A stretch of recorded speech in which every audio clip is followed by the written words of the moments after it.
అబ్బాయి ఉన్నారు కదా, ధ్వని కంటే పెద్దోడు సిత్విక్ ఏడి? సిత్విక్ వెరీ సైలెంట్, ఈయన మొత్తం వాయిలెంటే, అంతే కదా? మా అన్న పిలవాలి.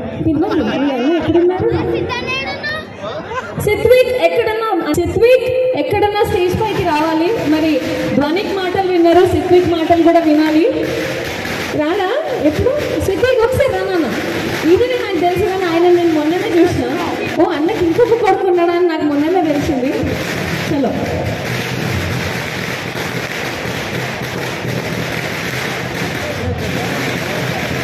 సిత్విక్ అండ్ ధ్వనిక్.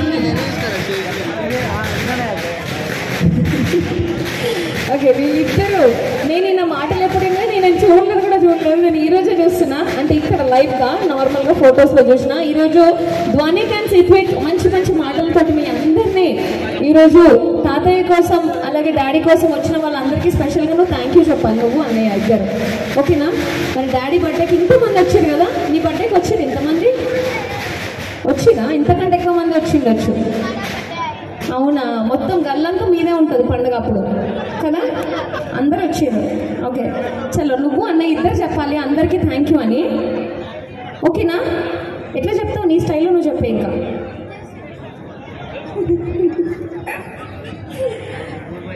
ఇప్పుడు డాడీ బర్త్డే కదా ఇవాళ. నువ్వు డాడీకి విష్ చేసినావా? ఎప్పుడు చేసినావు? పొద్దుగాల లేవగానే చేసినావా? ఇప్పుడు చేసినావా? పొద్దుగాల లేవగానే డాడీకి నువ్వే విష్ చేసినావు కదా. మరి ఇప్పుడు కూడా అందరూ డాడీ బర్త్డే కోసం వచ్చారు కదా వీళ్ళంతా.